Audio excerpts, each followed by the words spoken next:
سلام سلام فتواتن كبرانن عمل العالم تركو نيشانالي بيتساب كمي تخونو كل سلام እግዚአብሔር ይመስገን በወገኔ ሰላምዬ ንስኻትኩም እውን በብዘለኹምዎ ሰላምኩም ብዛሕ ተረፍ ክብለለይ በዓልቲ ሙሉእ ተስፋእያ እንኳዕ ድማ ናብ ቻናለይ ብሰላም መጻኹም ሌሎ ማዓንቲ ቪድዮና ዝኸውን ከዓ ከምቲ ልሙድ ዕለታዊ ሸርፊ ብጸሊም ዕዳጋ ወይ ከዓ ብሓዋላ ክንደይ እንሆን ዝብል ሓቢርና ክርኤና እስካዕ ቪድዮ ፍጻመ ንኽትከታተሉ ብኣኽብሮት ይዕድም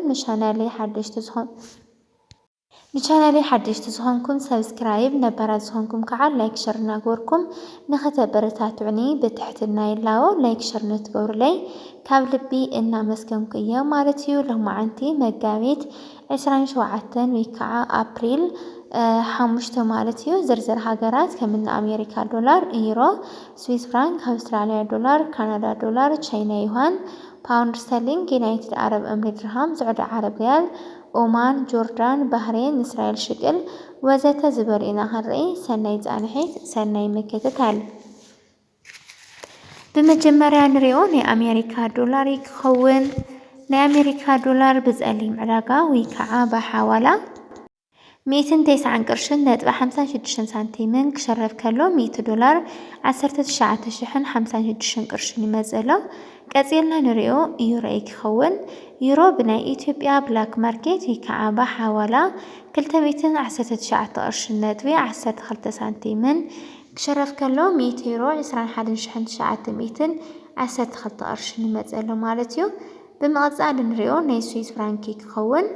ናይ ስዊስ ፍራንክ ብናይ ኢትዮጵያ ብላክ ማርኬት ወይ ከዓ ብሓዋላ 236 ቅርሽን ነጥቢ 80 ሳንቲምን ክሸርፍ ከሎ 100 ናይ ስዊስ ፍራንክ 23,680 ይመጽእ ማለት እዩ።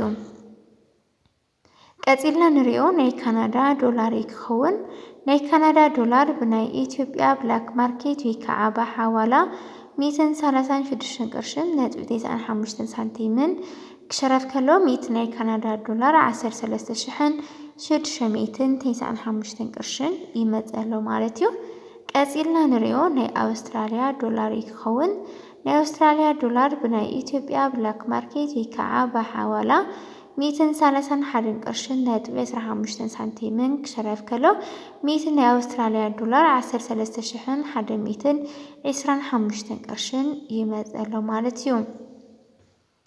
ቀጺልና ንሪኦ ናይ ቻይና ዩዋን ይክኸውን።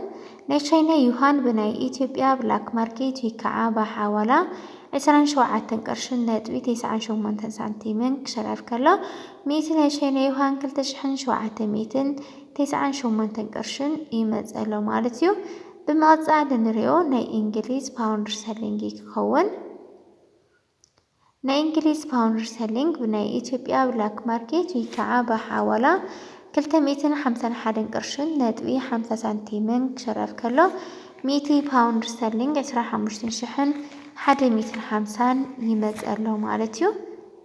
እስካብ ሕዚ ከሪኦ ጸናሕና ናይ ኣውሮፓ ሃገራት ይመስል ነይሩ። ቀጺልና ንሪኦ ከዓኒ ናይ ዓረብ ሃገራት ይክኸውን። ቅድሚ ናብ ናይ ዓረብ ሃገር መስጋርና ላይክ ሸር ምግባርኩም ኣረጋግጹ።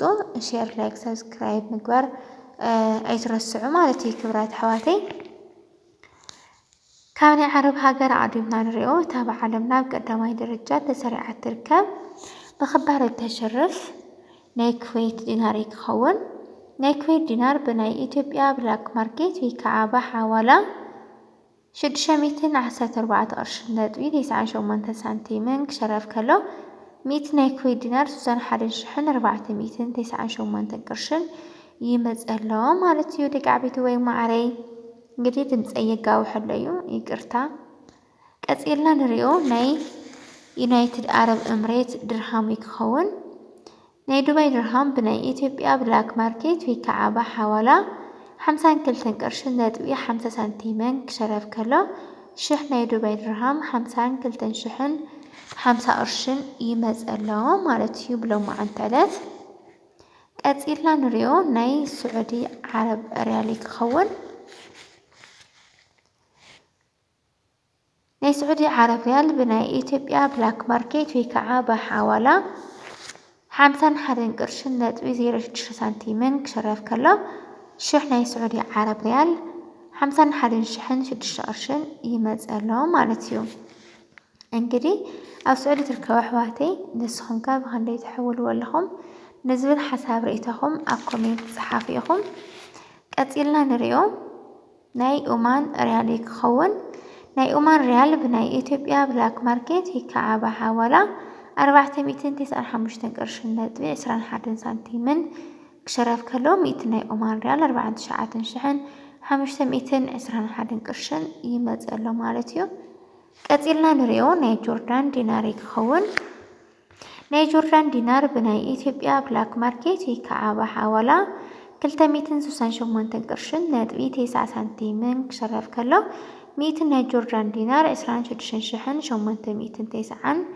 يمزألو مالتيو قتيلنا نريو ناي بحرين ديناري كخون ناي بحرين دينار بناي إثيوبيا بلاك ماركت هي كعبة حوالي 503 قرشن ندبي 53 سنتيمن كشرف كلو 100 ناي جوردان دينار يقرتا ناي جوردان دينار بناي إثيوبيا بلاك ماركت هي كعبة حوالي 368 قرشن ندبي 9 سنتيمن كشرف كلو 100 ناي جوردان دينار 26,809 قرشن يمزألو مالتيو قتيلنا نريو ناي بحرين ديناري كخون ناي بحرين دينار بناي إثيوبيا بلاك ماركت هي كعبة حوالي 503 قرشن ندبي 53 سنتيمن كشرف كلو 100 ناي بحرين دينار 5,355 قرشن يمزألو مالتيو دقعبت وي معاري نيلو معنتي أتتاو شرفي بزألي معداقا خونه بحاولا كمزي مسل نيرو أو ناي بلاك ماركت ويب سايت رهونا شرفي أتتاو شرفي كمزي مسل نيرو نسخاتكم كا بخندي تحول واللهم نزول لومو كي وصلكم كي قنسكم بتخكل تحاولكم ما كومنت نسخاتكم حابريتا توهاو مالتيو دقعبت وي معاري قتيلنا نريو ناي إسرائيل شكل يكخون ناي إسرائيل شكل بناي إثيوبيا بلاك ماركت هي كعبة حوالي 61 قرشن 10 سنتيمن كشرف كلو شحنة إسرائيل شكل 5 يقرتا